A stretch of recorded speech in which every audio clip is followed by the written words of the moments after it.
Welcome to Season 6 of the Stories in the Cemetery podcast. This season, we're shaking things up a bit with deeper questions into the paranormal. And to do that, your host, Nicholas McGirr, has invited the owner of Amen Paranormal Research, Joshua Amen, to be his co-host. To learn more about their studies and articles, visit storiesinthecemetery.com, or you can check out the Paranormal Investigation Workbook or the Paranormal Investigator's Almanac, both available on Amazon. Stories in the Cemetery takes you ghost hunting in Charleston, South Carolina, and reveals his findings from those investigations here on the Stories in the Cemetery podcast. Let's get into today's episode with Nick and Josh.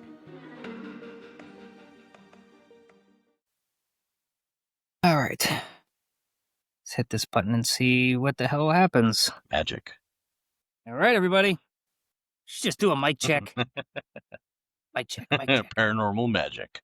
Welcome to episodes. We're paranormal special. We're starting off with a bang. Welcome to episode 73, everybody. Stories in a Cemetery podcast. I'm Nick. I'm your host from Stories in a Cemetery, and our co-host, Joshua Amen from Amen Paranormal Research. Wow. .com. I love him. My daughter and I used to do that all the time. Love it. All right, folks, let's go through the show notes because we got a pretty badass episode. It's the month of November, wherever you're listening to this. So holiday time's coming. And of course, we know you have a ghost hunter on your Christmas list. So, or if you're, did you just hear that music? Music? No. I accidentally. Okay, good. You I didn't get accidentally it. hit my keyboard. No, my the video conversion was done, so it gave me a little ringing in my ears. I didn't know if you heard it. Let's see. So, guys, we're still doing tours. Of course, you're doing the paranormal scavenger hunt out there in Pasadena, California. So hopefully those are going well. We're way back in time here, folks. I think last time, Josh, we said it was 1997. Yeah, all I know is this is probably posting somewhere close to my birthday. You have a birthday? Right? I stopped counting at 21, so it doesn't matter. So that's why you're allowed to drink on the show. Awesome. So tours are still going for Stories in a Cemetery in Charleston. So, of course, the interactive ghost hunting experience, the OG tour that kind of made all of this happen for me to be able to do this full time, is still running. We have the possible Dead Writers of Charleston tour that's still going on. Not a ghost tour, just a history tour, talking about some really cool stuff around the city. And then the Estes method experience. We'll kind of see where we're at with this by November, Josh. I think it'll be very interesting to see if people really, bit into let's get blindfolded for 2.5 hours and see what the hell happens. It's an upgrade. I think it's a massive upgrade. Like it is. You took the normal tour. Now you can be the professional and go on the tour. Oh, like it's the upgrade. You go from the ghost enthusiast to the actual ghost hunter. Oh, we'll take that. Yeah, we'll upgrade you to that, folks. So the Estes Method experience, fingers crossed it's still going on, and you can buy tickets on storiesinthecemetery.com. Tees and merch, of course, it's the perfect time to be heading over to our TeePublic shop. Link will be in the show notes. And Josh, I'm still not up to your goal, man. Like, I'm at 92. Whoa, we're getting close.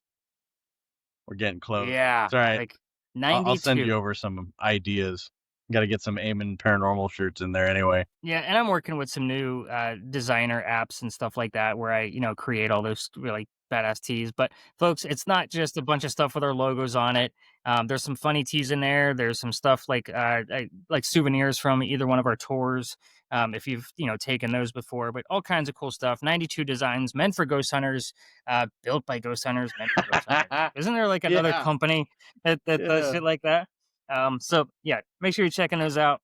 The Stories in a Cemetery workbook and the Paranormal Investigator's Almanac. So folks, at this point, I should have set up the Give Butter link for the pre-orders for 2026, but the 2025 editions are available on Amazon.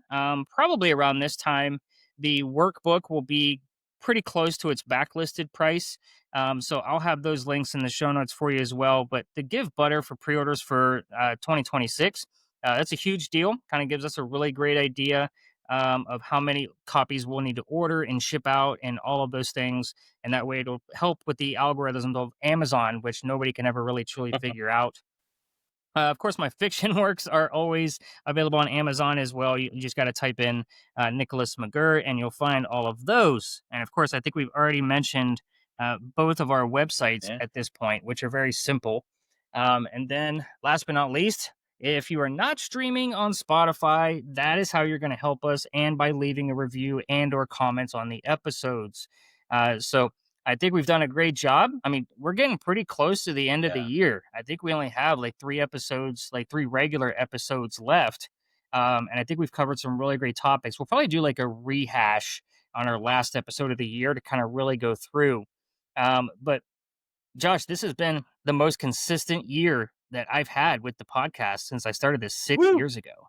So thank you. I know that's all about you, Hey, man. Without you, I wouldn't have been able to do this. I've been more consistent on mine too. So I mean, I'm trudging along, and I started the cryptid corner side pieces in the podcast as bonuses. So like that's been kind of cool. I really like doing the little snippets because I mean, talking by myself, I'm doing like five Yep. minute cryptid corner. Like here's a snippet, and then I mean, shit, I can't get my episodes past 30 minutes. So Yeah. Well, that was part of the problem that I had, obviously without a co-host, and why I struggled so much about, bringing somebody on that, I get along with, I can banter a little bit with, we can disagree, but agree to disagree, but also have a good time. And I think, us recording it, this past year, like it's been awesome. I can't wait to see what the hell 2026 is going to bring. But let's get into, oh, I guess we forgot to mention the actual name of your podcast, Tales from a yes, Ghost shares Hunter. the same name as So my if you don't, book. look at you pushing on the book too. Also on Ah, Amazon. all right. So Josh, also on Amazon. Let's get into the topic, everybody. So this is we're gonna go back to, I don't want to say like the founding fathers, because I don't think this kind of falls into that category of the paranormal. I think it kind of falls into like just weird shit that's Hon- happened. Honestly, You know, it's eh, the first Karen of the paranormal. Like okay, the we'll go with that. the infamous handcuff king himself. Handcuff King. So, Josh, this was another topic you brought up. So, why don't you kind of lead us into it, man? Like, who the hell are we So talking about? the handcuff king is none other than Harry Houdini. Um, Harry Houdini spent years of his life. I think probably like the first like 40 plus years of his life doing magic and really entertaining the world. And the last part of his life, he spent trying to campaign against fraudulent psychics and even try to get Congress to ban fortune telling in DC. Like he went balls to the wall and was like, these people are frauds. What I do is not real and is for entertainment purpose only. And like pushed really hard on trying to disprove people to the point of probably disproving hundreds of people on his own. So, I mean, And this is, I think we should kind of maybe rehash a little bit just for the time era. We have to kind of maybe remind the folks that this was during the spiritualistic yes. movement, when people were not going to religion per se, but they were losing loved ones, either in a war, due to poverty, just lots of different things that were going on during this era. And the spiritualist movement was a huge like outlet for these people. It's kind of like our mental health states of going to telehealth and things like that for us today. If we're really going to compare it to some type of larger, large scale type of mentality. But with what he was going after, it was almost like he created a villain out of himself by saying, "I'm a fraud. I'm a deceptor of the eye because I'm a magician." And there was a phrase, I believe, a famous quote, like it takes a flim flammer to debunk Yeah. one or something Yeah. along those Yeah. lines. Basically, Like, just like, what is it? Today's quote version of that is it takes a con artist to know a con artist. right, right. So, and again, I think that with this whole movement, like this was huge. So obviously we're going to get into, some of the more detailed end of this where, Josh has done some pretty extensive research. But I just wanted to take a pause for a second to kind of just put a real good snapshot that this was the general public's go-to for dealing with Yeah. shit. You know what I mean? And it wasn't like, how we are now where we're enthusiasts and professionals in the field because we're looking for deeper answers. These people just wanted any Yeah. answers. And I think that's kind of the big We're deal here. talking So we're please talking continue. pre-electronics, pre-TV, pre like everything you could possibly get for entertainment Yeah. besides sit next to your radio. Like we're talking Mhm. 1920s, you know, roaring 20s where everybody went out dancing because there was nothing else to do. And now all of a sudden you can go sit down with a medium and they're going to tell you your love story, your future, your wealth, your everything. They could tell you what the hell you're going to go get at the Yeah. grocery store.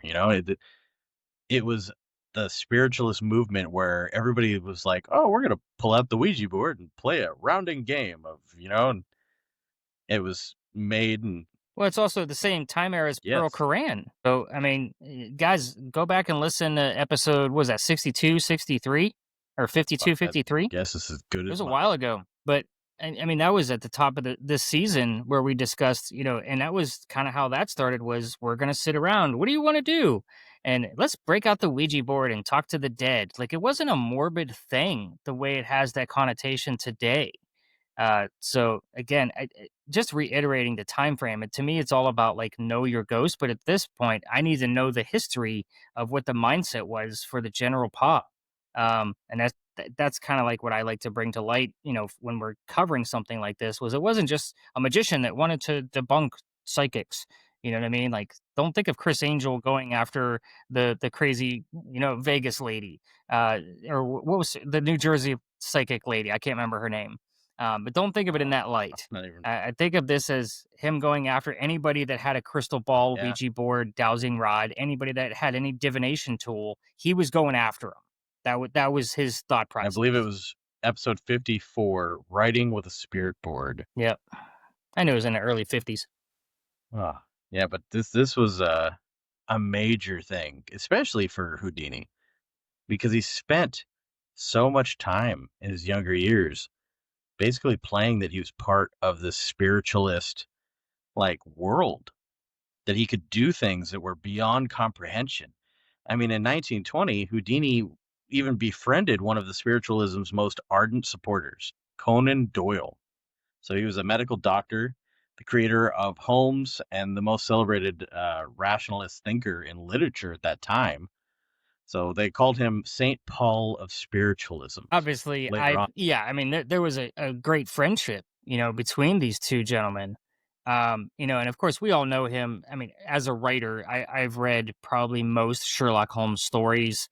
We've watched the different movies and TV shows, just because I think I even have a shirt up that actually says 221 Baker Street, and that's, or 22B Baker Street. I forget what the exact address Shame. is, but I found it and I put it up on a t-shirt. I know.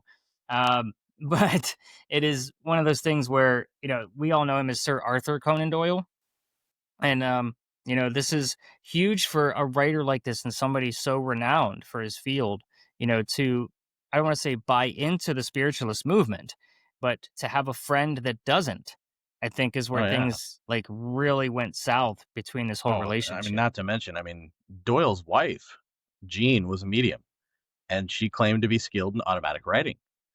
So she's even scribbled out a 5-page message, supposedly from Houdini's dearly departed mother. So, and I Mhm. mean, he lost his mom in 1913, and it set him on this like single-minded search for like a genuine spirit medium. And I think it just kind of turned into like this whole thing that he ended up going and doing. I mean, because by the time we get to like 1926, he's in legislation sitting on the stand talking about how these people are all frauds. So the progression. So I want to take a step back to just the automatic writing for just a moment. For those folks that don't know what that is, I think you've all seen the show where psychic medium Cindy Kaza, breaks out a notebook and just starts writing and drawing. That's the process of automatic rating. I've worked with Carl, who does that firsthand during investigations, like pre-investigation. It's fascinating to watch. But kind of going back to why he was so upset about these 5 pages that were written, is that there was a cross at the very top of every page. So that was something that he felt like his mother wouldn't portray. Um, because his mother was Jewish, back to him to yeah, yeah, I knew there was a reason, I just couldn't think of it off the the top of wife my of a head, rabbi. and I also think that the language there was a little off too, was it not? Like, didn't wasn't she, like, broken English, and it was coming through, like, very clear, proper, type of writing where, Gene's thought process of going through the automatic rating may not have been true, in that regard, but maybe she just interpreted the message Yeah, and differently. I mean, There's lots of it flaws to turned this. into a whole thing. I mean, it got into the media, and they were like fighting a cold war between the two of them. Yeah. And to Mhm. the point of like they were doing lecturing tours, and like Houdini said, he's like it's one of the greatest dupes, and that's preserved in a transcript of an actual hearing, a court hearing. So I'm like Well, and at this, it basically sparked everything that's happened from that point on in his life is this one singular moment because it was so like off of what his mother would have actually written or done or had that he just spiraled like and went after everybody that like you said had a crystal ball. yeah, and I find the story fascinating, and I think what's kind of funny about all this, and I was gonna bring this up, like, later on, but, at one point, uh and I think it was probably right around the time that the ghost hunting TV shows were starting to surface, like, late '90s, early 2000s, um, Chris Angel, I've already mentioned him, was running his Mind Freak TV show, and I was I loved it obsessed too. with that show. I mean, I'm still a fan. I am not afraid to admit it. Like, I and I think there's somewhere that Houdini was actually accused of, like, making deals with the devil. He was at the crossroads. Like, he knows shit that we don't. And I still believe that. Like, I still think that there are goings on that we don't know Oh, about. there's And I think the funny thing is that Chris Angel kind of did the same kind of ploy as what Houdini did with Conan Doyle and trying to debunk, a lot of these, mediums and psychics. And what I mean by that is because he put up the ultimate cover by showing you some of his best tricks. Do you remember those, like, yeah. how-to videos where he showed you how he did the levitation and he had, like, the fake knee and from the knee down to his Uh, foot, and he would, like, put it in the pant leg, and the pant leg opened up with Velcro. Like, there was a thing where he did, like, I'm going to show you my deepest, darkest secrets. And I'm going to call bullshit on that because I think he's showing you just enough, because maybe some of the things he does know about the non-physical world are a little bit more extreme. Like, I still don't know how they do, like, those disappearing acts. And I know a lot of it can be, shouted out as TV cameras and whatever. But let's say Houdini, and maybe that's what's so upsetting about this. Let's say Houdini actually knew some of the same secrets that I'm claiming that Chris Angel uh, might know. And I'm only comparing them because they're both magicians. And all of a sudden, somebody comes out and says, your mother's here. I have a message for you. And he's just like, shenanigans. He just kind of shouts it out there and it's like, fuck you all. I'm going to prove you all wrong because only I know the secrets. And maybe it was an ego thing for yeah, him that, and I hate to, like, really, like, just dive into his mindset, but why wouldn't we, instead of just the actions? There's got to be some kind of reaction to the way he was feeling. We could see the reactions. We just got to go maybe a little bit deeper of maybe why he was feeling this way, that somebody said, I know something you don't, or I have an ability that you don't, and he got upset about yeah, it. Maybe that's why he went on his tirade. I don't know. And this is, I don't want to say I'm throwing darts, because I've thought long and hard about this as I was reading all of the research that you sent over to me, that maybe he knew shit and he was upset that somebody else knew some other shit and he just wanted to go nuts with yeah. it. I mean, there's plenty of theories out there that Houdini really did have abilities, really did like. know how to do this stuff and was doing actual magic, and that this was all a ruse to try and kind of pull away from it and say, "Oh, well, no, I'm completely normal and there's nothing weird about anything I do. It's all a trick." Like there was a whole thing about Right. that. And it's crazy. Like it honestly is, it's a crazy thing. And out of all the people you could possibly ever wonder about and know about, like this is one of his biggest, like, famous pieces, is the fact that he went after all these people. I mean, when he finally brought this into court, there was over 300 people that were there to defend themselves, that had to hang in the windows Yeah. of the courthouse and were Hmm. outside trying to get in so they could get to the stand and defend themselves as psychics and mediums. And I think if there was some type of grading system, even back then, and I still don't know, and I've talked to some psychic friends of mine, trying to figure out, like, is there a certification? Is there a test? Like, how do you go about trying to find the validity of your own work?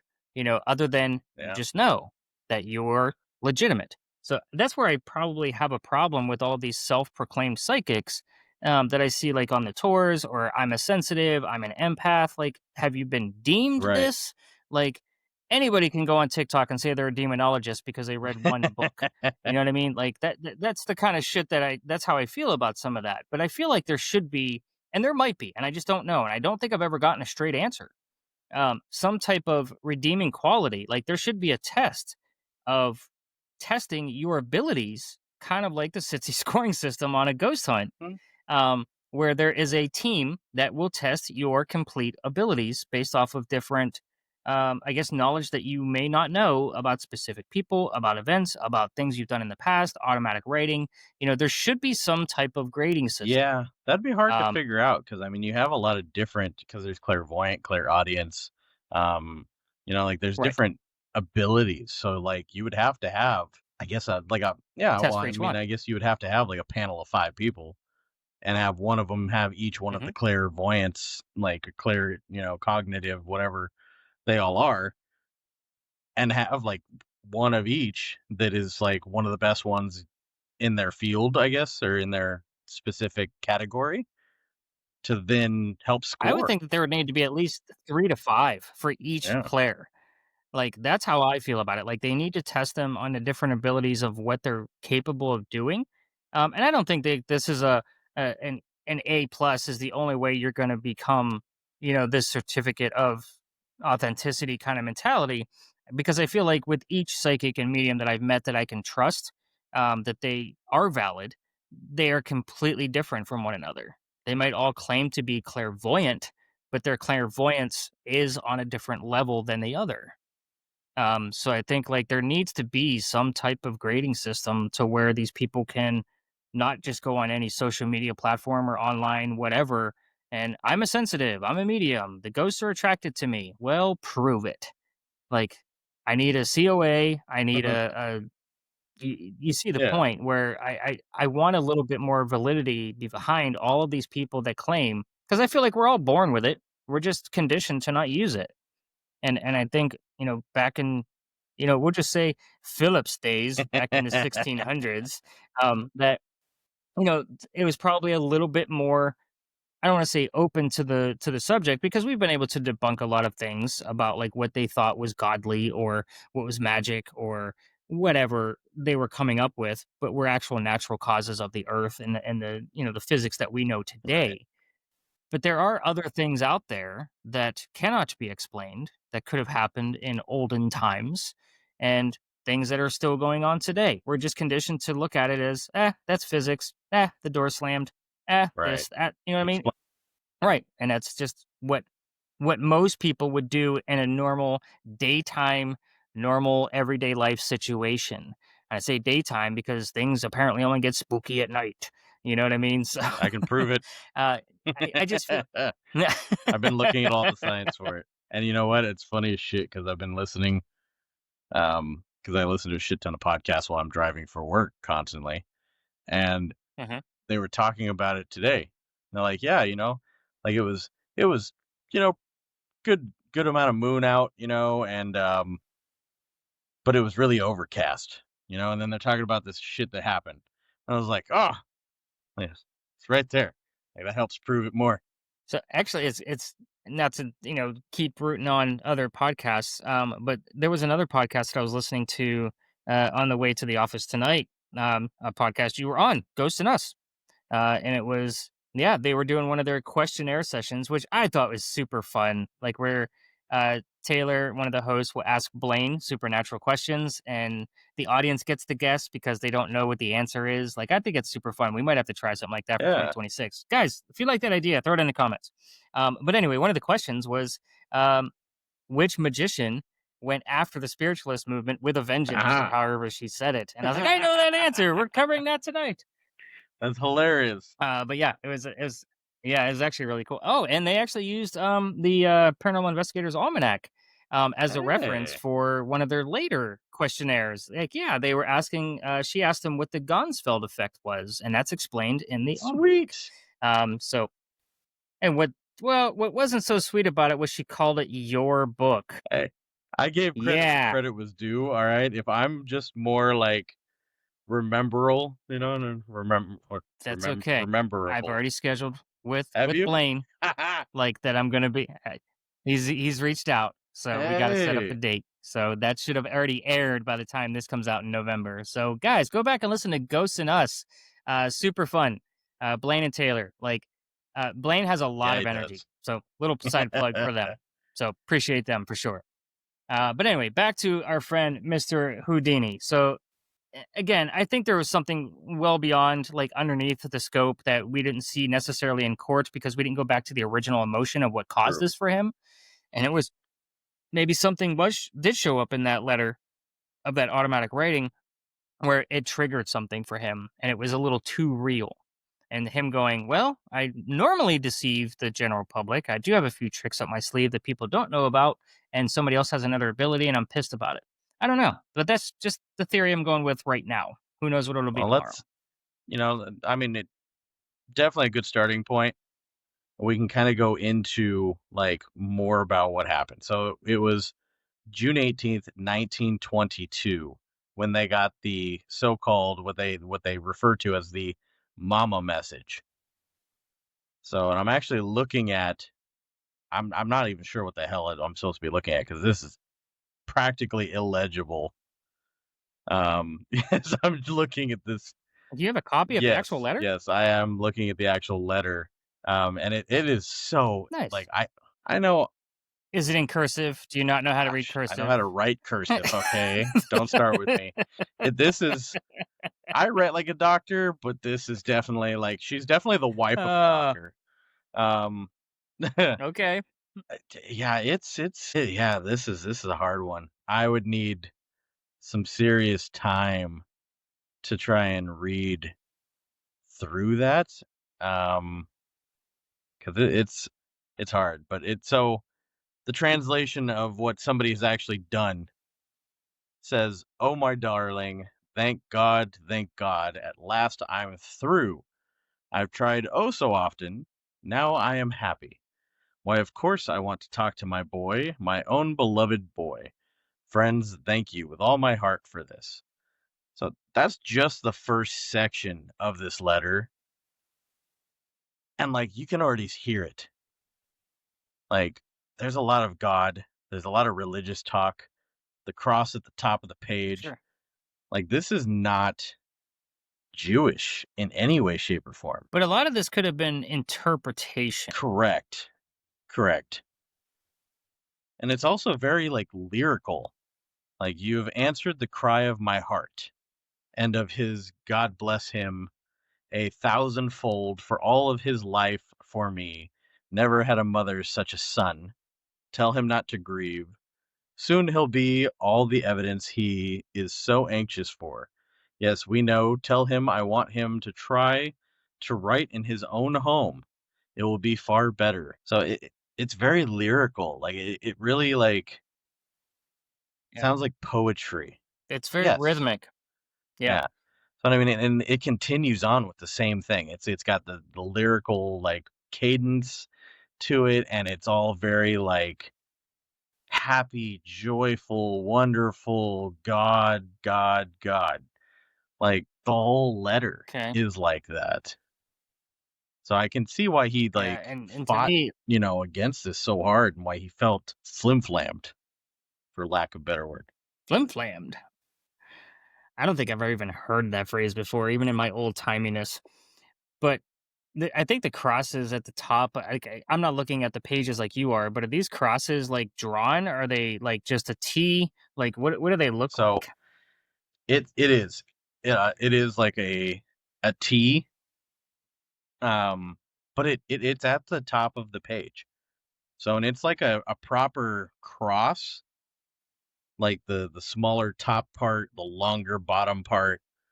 Like it's a proper cross, but it's at the top of every page and like dead center. So it can't Mm. even be like mistaken as an off-put letter. So it's definitely signified that this was a godly message with some type of Christianity behind it from a Yeah, Jewish and one. then, I mean, even at the end, it's the goodbye again, God blessing be on you all. Like that is a Christian phrase. So, and Sure. I mean, Houdini, he thanked the Doyles at the end of the seance. He tried to keep his thoughts to himself, and they believed he was greatly moved by the experience. But, obviously he was not.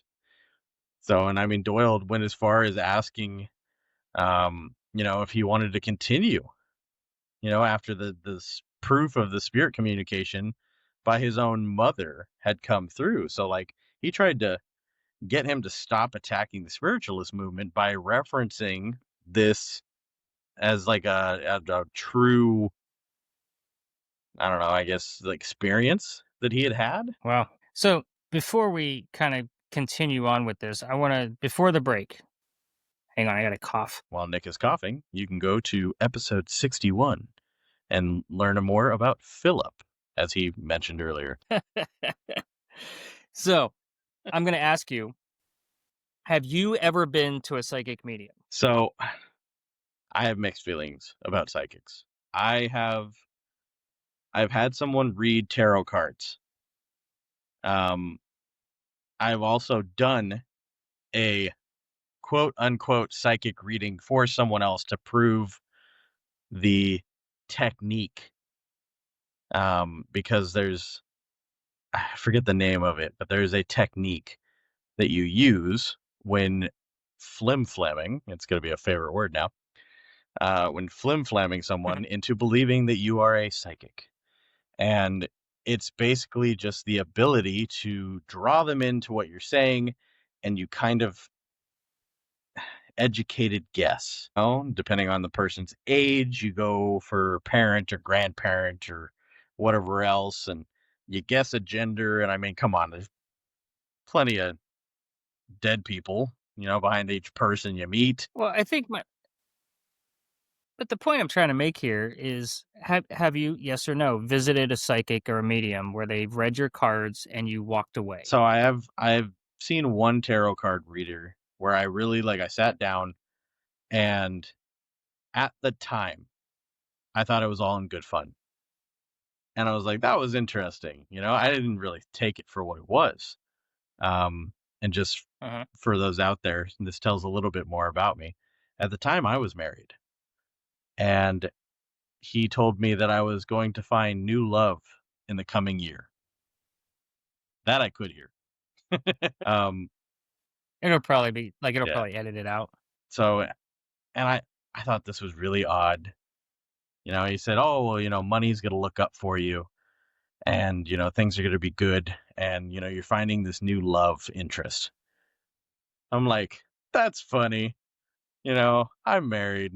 I'm not going to find a new love interest.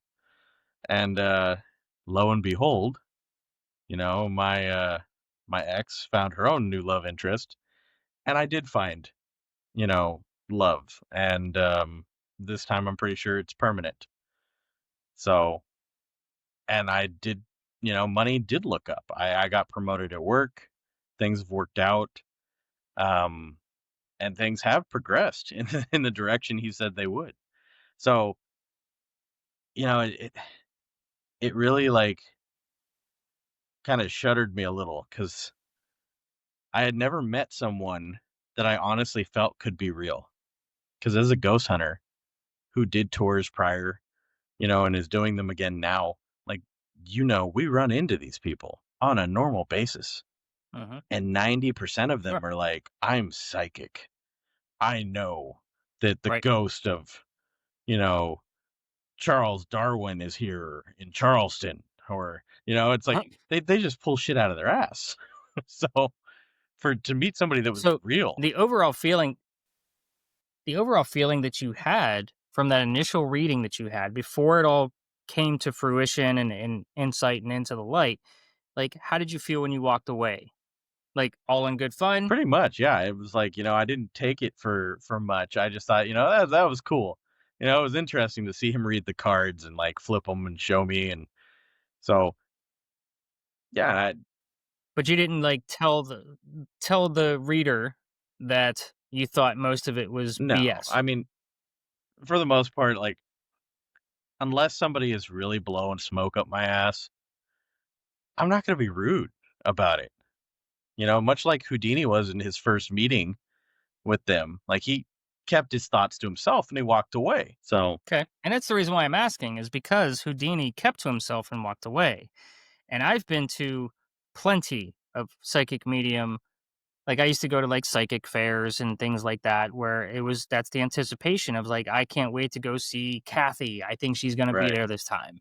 Or that's kind of how I met Carl. Um and of course my good friend Sandy that passed away 2 years ago. But there was one lady that I was like, okay, she's new here. And she read playing cards instead of tarot I've heard of cards. that. And playing cards to me are kind of a fascination because my grandmother read playing cards. It's kind of a family secret. It's out now. Nothing I can do about it. I'm broadcasting it all over the Cartomancy. world. But she read playing. Yeah. So she read playing cards, and it was like, all right, let me go talk to her. Let me see what happens. And I already had a really good gist of like what the cards meant based off of a gypsy style reading of playing cards. Um, so when she did the reading, I could read the card based off of what the meanings of those cards meant. And when she was done, um, she kind of asked me like, because I stayed pretty silent, and I usually take off jewelry and things like that. I'm gonna be a hard character to not try to judge when I sit down to somebody now, just based off of how I dress and the crazy beard and all of the things, tattoos. But I didn't have any of this stuff back then, so I would just look like the average Joe. So she asked me like, she's like, "Can I ask like what's on your mind?" I'm like, "You read these cards wrong." And she's like, "What do you mean?" I'm like, "Well, what I'm getting out of it, and I kind of did what I do with when I learned how to read them after my grandmother passed." And she just kind of looked at me. She's like, "Well, that's not the way I read cards." And she hurried up and grabbed them, and she kind of shuffled off. But I was that asshole that let her know. Yeah. She asked me how I felt, like what was going through my mind, and I told her. Um, I don't know if I've ever revealed this story to Carl or Sandy, but I'm sure they would find it humorous because I don't think I've ever seen that girl ever again at one of those shows that Carl or Sandy Yeah. would have been at. But it could have been one of those pieces where Houdini wanted to keep things to himself, like you, to try to continue to just be polite and take it with a grain of salt, but didn't realize how serious that, Arthur and Jean were taking this, and they were friends. So it probably came up in conversation yet Yeah. again afterwards, whereas I never had to see this girl again. So have I been to a whole lot of psychic mediums as of late? I haven't. It's not really a thing here in Charleston. Um, but I would love to go back and try to find like I still talk to Carl. Like he'll give me every once in a while, Carl would just text me. Like, hey man, what you got going on? I feel some kind of weird vibe from you. Or I have a psychic friend, his name is Tom. He's been on the tour. I can't remember what state he's in. But he will text me all the time of things that he feels are like what's going on with me down here in Charleston. And he's probably about 65% accurate. So that's just kind of reading off of what he gives me. But I wanted your thoughts on maybe let's dive into Houdini's mindset. And as far as the breaks go, like we're already like past the break. I'll edit it in somewhere, so I'm not like super worried about it. This conversation has just kind of went to a whole different level of like, hey, it's gonna be structured. I'm like, fuck Yeah. you. Let's just talk. Um, but yeah, let's kind of get into the court part Like, so, like, what happened with the courts, like, after this reading has gone on, and talk to us, like, what the hell happened? Right. Well, I wanted to mention one more thing. So he did actually write a letter back to them because like there was like a time period in between where they questioned like his motives and whatnot, and he finally explained himself. And he did talk about the seance, and he did, as you were talking about earlier, mention the fact that his mother could not read or write English. And Mm, that's what the yeah, barrier was. and so he's like, I didn't care to discuss it at the time because of my emotions and trying to sense the presence of my mother. There was such a thing possible. Keep me quiet until time passed and I could give it a proper deduction. I trust my clearing up the seance from my point of view is satisfactory, and that you do not harbor any ill feelings because I hold both Lady Doyle and yourself in the highest esteem. I know you treat this as a religion, but personally I cannot do so for up to the present time. And with all of my experiences, I have never seen or heard anything that could really convert me.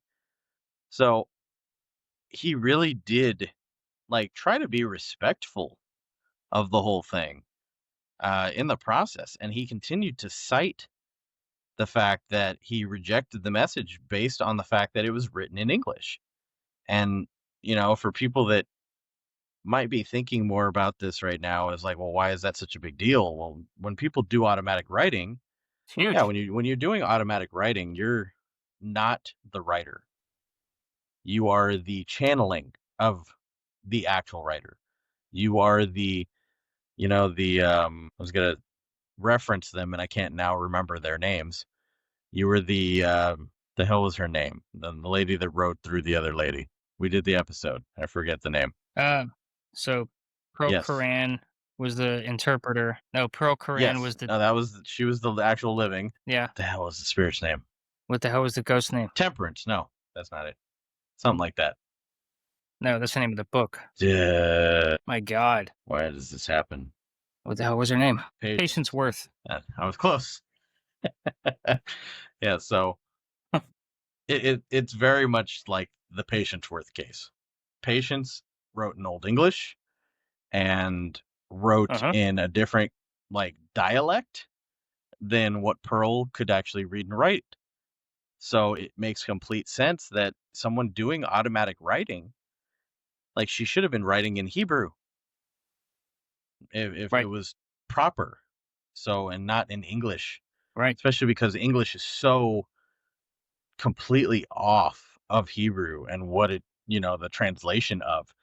And I mean, it was pretty well structured melodic sentences, which Yeah. not saying whether or not, Miss Doyle was or was not like a real psychic, but that speaks a certain opinion, as far as I'm concerned. When you have something written I think it speaks melodically volumes. and it's kind of got like a showy vibe to it. Yeah, I mean, it's kind of like the ZB meme that we see out there of, Zach screaming in the darkness in English, but it's a Mhm. German ghost. You know what I mean? Like, why he doesn't understand what the fuck you're saying. Like, what? It's the same principle. Know your damn ghost. Like, if you don't speak German, you better get somebody there that Yeah. does.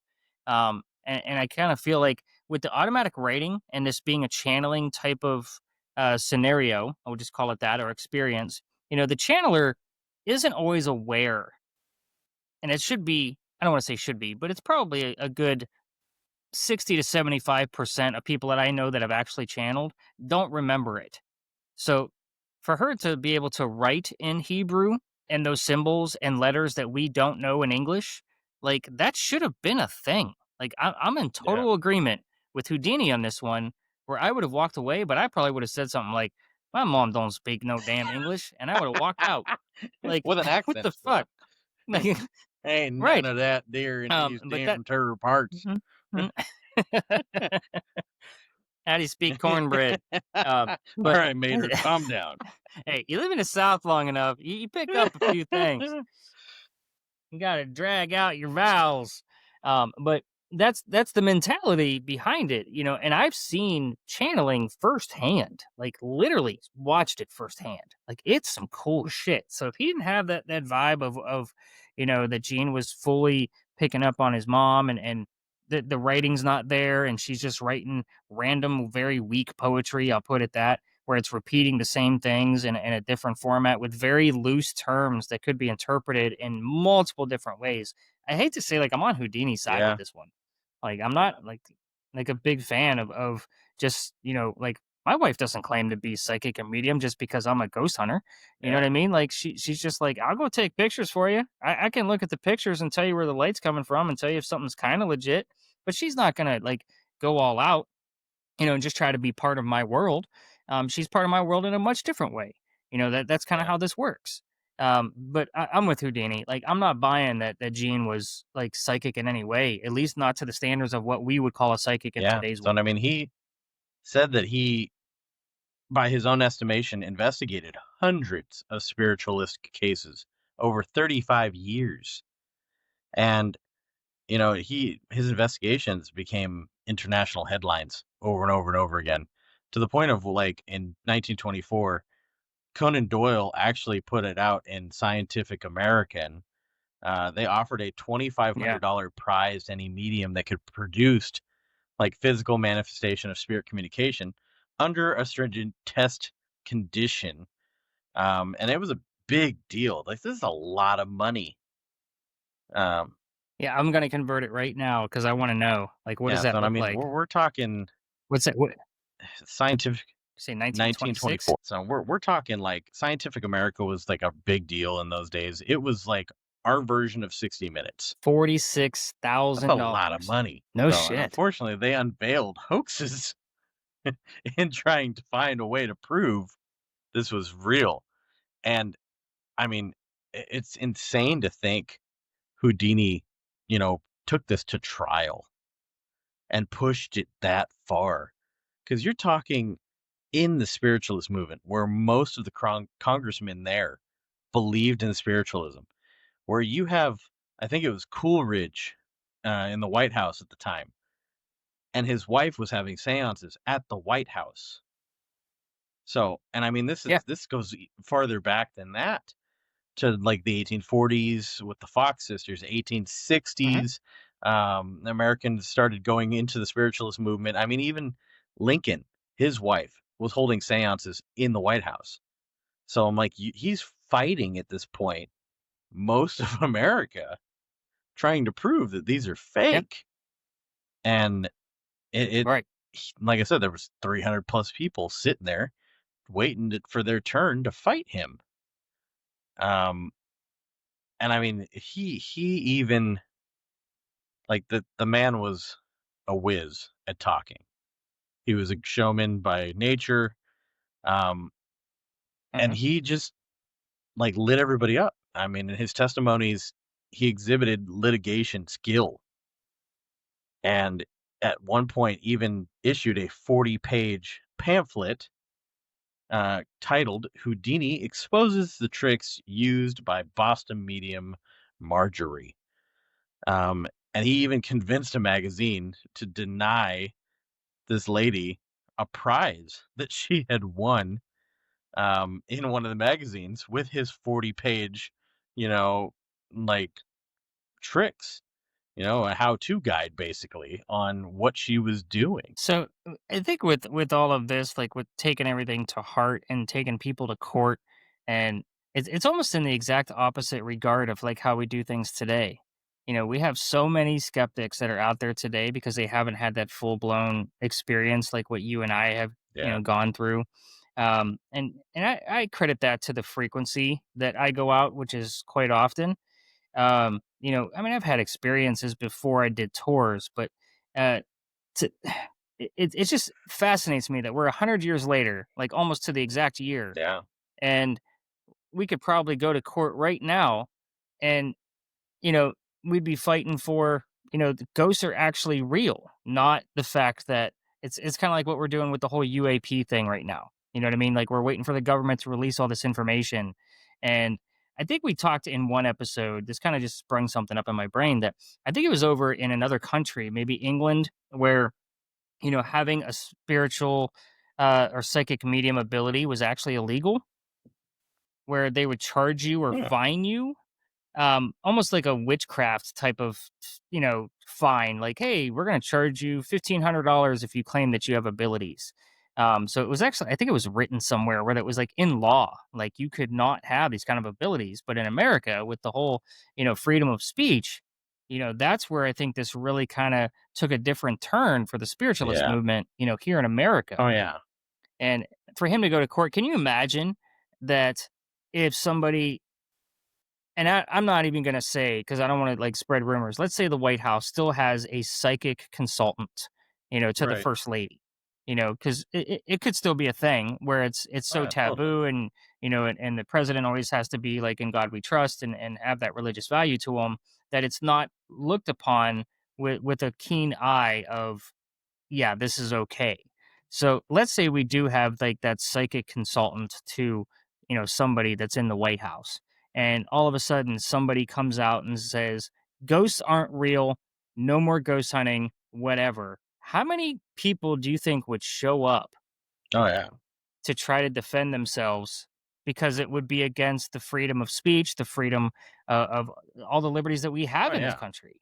You know what I mean? To be able to explore, to and the accounts that would show up out of nowhere. Of course, we'd see a lot of those shenanigan people with fucking cat balls, saying, "I've seen these Yeah. things blink like crazy whenever Lucky smacks them around." And But throwing cat balls at the White House. they're on cat balls at the White House. But I just think it would be in an opposite, respect, just based off of today's world. You and I have come across some of those folks that are, diehard. They're into their religion, and what we do is evil and sacrilegious, and all of the things.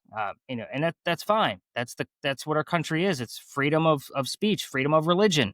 You and I have that right to be able to do what we're doing. I just find it absolutely ironic that 100 years later it would be an opposite effect, of what is actually going on in this country versus what Houdini went through in court with, the famous author. So Yeah. again, Oh fascinating yeah. story. And I Absolutely mean, they brought it fascinating. up too. Like, the Congress and some of the people on the board, like they brought it up that he was kind of just pushing a witch hunt, and he was encroaching on Yeah. the First Amendment, and that this wasn't, correct. Like it wasn't something he should be doing. And people were starting to write into the magazines and fight him on all of this because he was saying that, it was not American to take people's money and pretend to be a psychic. And so he was, Yeah, but there's another saying I think that was mentioned. Um, a fool and his money are soon yes, parted, and that's the American way. So that's I, I still I find it completely ironic that this is exact opposite of what would be happening today. yeah, yeah. And I mean, even the judge, he said, I concede all that, or all that, but what is the use of us legislating about it? As for the magician's desire to see the law protect the public form or the public from deception.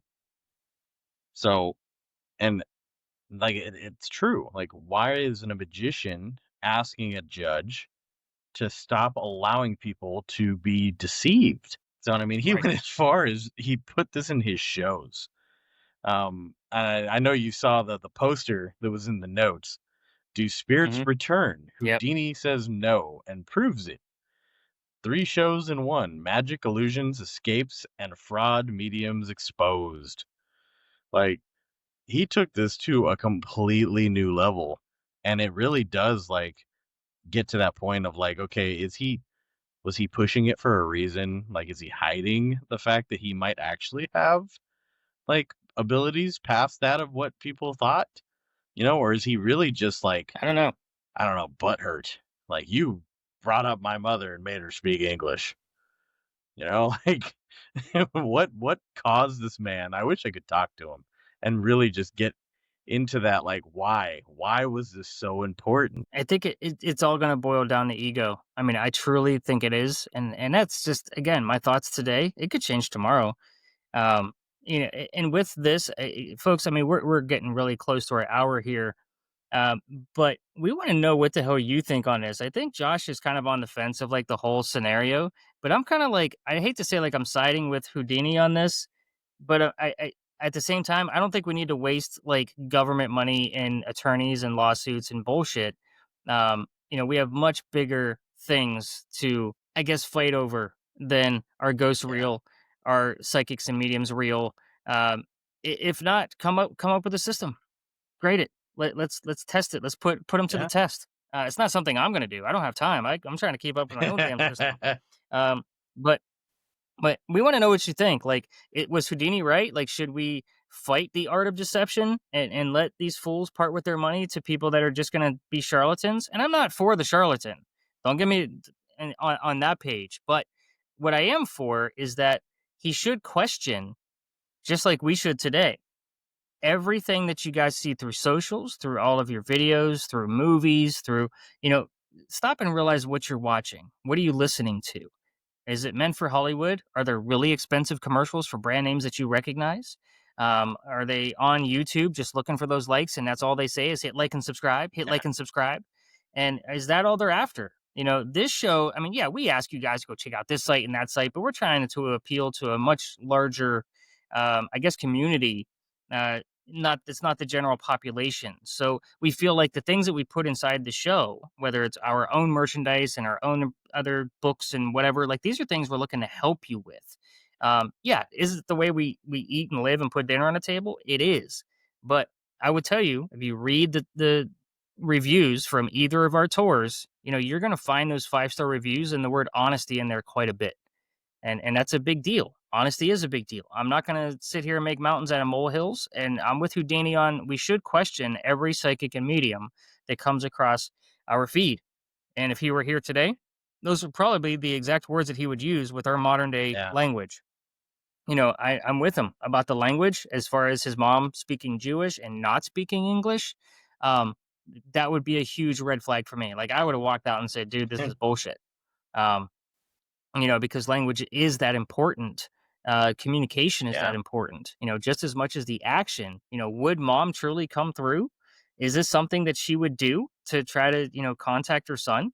She might be that person. Like, once, one of my family members has passed, I wouldn't expect half of them to come through on Sure. anything. It's just not something that they would do. So is it in the actions of that person? So, Josh, I think like this has been pretty heavy. Like, and we didn't even stop for a break. It's in there somewhere, but we didn't stop and say, have a commercial break, Yeah. everybody, because we got that Oh far in yeah. depth. So any final thoughts before I Well, turn this one out? one more piece of evidence here. One more really cool fun Oh, facts about the whole Houdini story is even though he was trying to disprove mediums and psychics, it doesn't mean he didn't believe in the afterlife. And when he died at age 52 in 1926, he told his wife that if there was any way possible, he would also slip the shackles of death to send her a coded message from the beyond. And over the next 10 years, Bess, his wife, held a seance to see if her so called husband would come back through and do an encore experience from the spirit world. And on Halloween 1936, she finally gave up, declaring to the world that Houdini did not come through. I do not believe that Houdini can come. And despite Bess's lack of success, this Houdini seance still continues on in multiple locations. But something that happened the last year that she tried the seance, she was on top of a hotel on the roof, and in an isolated area above where they were holding the seance, there was an isolated thunderstorm. Clouds only appeared above where they were, and there was a thunderstorm. And there was no clouds anywhere else in the sky, and then it dissipated. And some people say that that was, in fact, Houdini coming back to show that even though he's dead, he's still a showman. So he leaves everybody with kind of, I'll ask again, was it in his wheelhouse? Is it something that he would truly do? For his legacy to live on that way, and maybe not, just based off of how hard he fought, especially going to courts and all the lengths that he did. It's a good note to end on. I'm glad we didn't make it all about the seances that are held, because that is illegal now. You cannot go visit Houdini's grave on Right. Halloween. I want to say like it is guarded, so do not try to head over to his grave. But by all means, try to hold a seance elsewhere. It's not like you. I don't want to say summon, but summon him over. See if you can get some plenty of people answers. that do it. But again, guys, leave us some comments on this. Oh yeah, and I guess it still goes on today. Troy Taylor does it.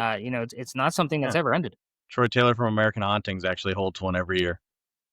And it's more about Nice. like Does he ever get it's more results? about like the stories. It's not so much about like actually trying to, summon Houdini, because nobody really believes that they're going to be able to summon him at this point. But it's more about like the stories, lore, and they go into way more depth than we did. Nice. Well, that's 3 podcasts that we gave a shout out to. We're generous individuals. 4 if we count Tales from a Ghost Hunter, it would technically be 4.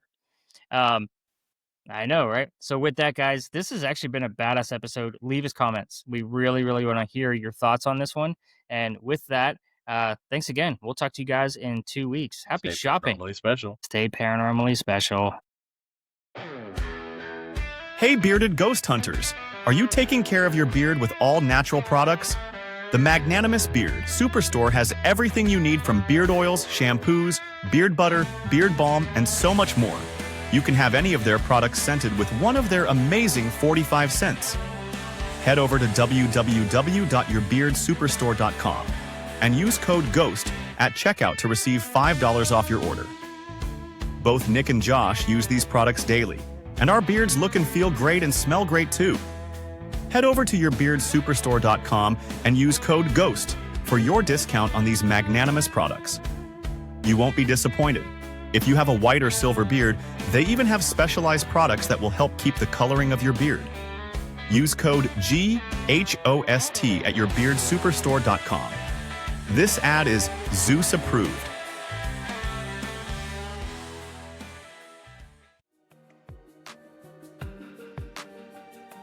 Thanks for listening to this episode of the Stories in the Cemetery podcast. You can follow your host, Nicholas McGirr, on most social media platforms under the name Stories in the Cemetery. If you'd like to follow co-host Joshua Amen, you'll find him under the name Amen Paranormal Research. Be sure to check out the show notes for any links to specific articles written by your hosts and all the references used to create this episode. Happy hunting. We'll see you on the next episode of the Stories in the Cemetery podcast.